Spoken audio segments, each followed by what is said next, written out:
This video was sponsored by the Great Courses Plus. It's a service where you have instantaneous access to lectures by top professors.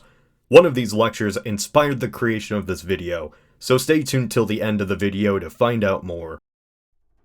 The sword. It seems so simple at first glance, effectively a long knife. It's easy to underestimate its potential, its history, and just how many humans have devoted their lives seeking what it can do.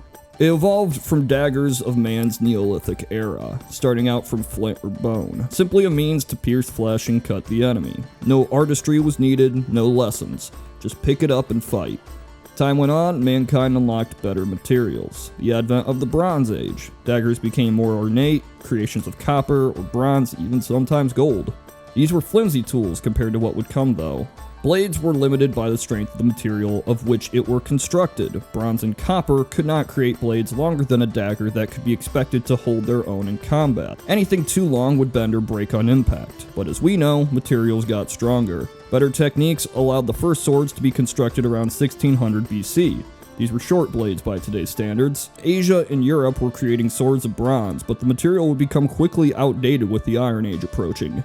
Moving closer to the classical era, Greeks found themselves using swords, but they were not the primary weapon of a soldier. They were reserved for if all else failed, and they weren't seen as much more than a long dagger. No swordsmanship was taught or valued, just swing at the enemy. As the Roman Empire rose, swordsmanship was truly born. Gladiators would train their entire lives for sport and spectacle, and would die if not well prepared. They saw techniques used by other cultures, such as thrusting to pierce armor, and shield blocks to weaken the blade. The sword fascinated both the public and the fighter. After all, a good gladiator was held in high regard. Techniques for fighting became intriguing to more than just those who fought, and the sword became more romanticized. However, the limitations of just a man and a sword were shown in 378 AD at the Battle of Adrianople, between the Romans and the Goths. The causes and reasons for the fight are irrelevant to the point I'm trying to make. The Roman foot soldiers were slaughtered after a successful cavalry charge by the Goths. The fear and overwhelming defeat led to the idealization of something new,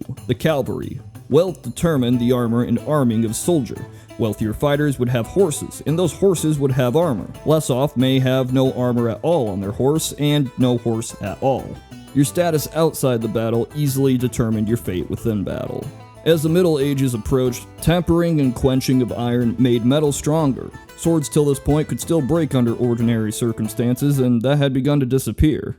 At the same time, swords became symbolic with religion, tied together in many ways. A code of chivalry maintained that one wouldn't draw their weapon unprovoked, would kiss the cross adorned before battle, and would not allow its end to hit the ground. Just as the techniques and technology of sword fighting advanced, so did the technology of other means of war. Ranged weapons such as the crossbow and longbow introduced a new threat that could not be stopped, even by the best swordsmen. Armor grew stronger to attempt and limit the damage done by a skilled archer, but only so much could be expected. In Asia, advancements in manufacturing swords created a strong culture of swords, from the Chinese Dao, broadsword designed for cutting, to the longsword that was the Japanese katana. In Japan especially, the samurai wielded swords to great capacity. However, we will expand more on them in a future video. Gunpowder had arrived on the scene soon enough, and cannon fire would tear through any armor and horse and any swordsman.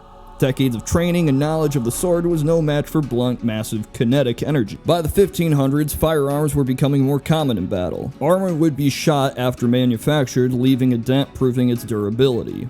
While initially effective, the power of guns increased more than the strength of armor, and soon no armor could protect a soldier from a well-armed shooter. So armor became less important. After all, it was heavy and expensive and was useless against a gun by this point. Guns need ammo though, and reloading. Close combat was not gone, and the importance of the sword re-emerged. What also helped wasn't advancement in warfare though, it was printing. As the printing press allowed information to be easily spread to a large audience, the art of sword fighting became less exclusive. Techniques that were once only taught by a master to a few subjects were now available to all. Complete with illustrations describing how to perform advanced moves, the appeal of the sword grew once more. The design of swords became more specialized, with two primary designs. Swords designed for thrusting and swords designed for cutting. Thrusting swords include the rapier, which have a straight blade and protective hilt. They were light and exclusively designed for the purpose of jabbing at the enemy. The hilts could vary from simplistic to ornate. On the other side, swords designed for cutting were the saber. These were often thicker than rapiers, and designed with one single edge intended to cut. But in the Middle East, similar designs had a much more pronounced curve. However, it could not be ignored that guns were becoming more reliable and more accurate, which made swords begin to lose even more relevance than before. Before long, it was basically a death sentence to arm yourself with just your blade. Jumping ahead to World War I, the sword was still in use, mandated as equipment. These swords were important to the cavalry, as on horseback, hitting an opponent with a sword would be vastly easier and more practical than firing your gun. As technology advanced further, the horseback cavalry was replaced by the tank, and the sword lost most of its relevance. However, you still had to worry about close quarters combat, and for the time being, swords were still a practical means of fighting. Bayonets would begin to take their place, though, attached to rifles. After World War I, the use of swords in warfare became impractical for most militaries. A gun could function in both close quarters and otherwise, and could be reliable enough to give the sword little reason to continue in battle. In World War II, Asian military forces used swords still as a secondary weapon, but even still, the practicality of swinging a blade was lost against modern weaponry. Now, the history of swords is vast enough that covering it in its entirety would be impossible in a reasonable time frame. It may be a simple blade, but its history is anything but. This is Tyler of Knowledge Hub.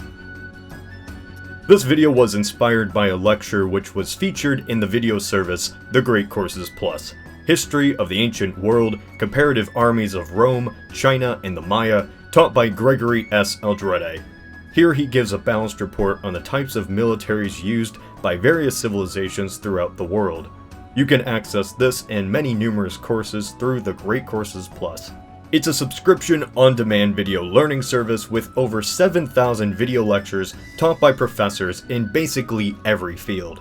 Topics like science, history, math, and even really specific and odd topics that continue to always be updated, like photography. Courses are sometimes even hosted by National Geographic and the Smithsonian.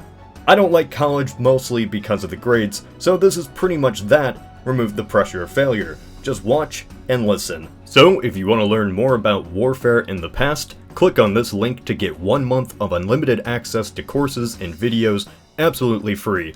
And now, for a limited time offer, you not only get 1 month free, but 50% off the next 3 months after your trial ends. This offer ends on September 8th. Just visit thegreatcoursesplus.com/knowledge. The link is provided in the description below.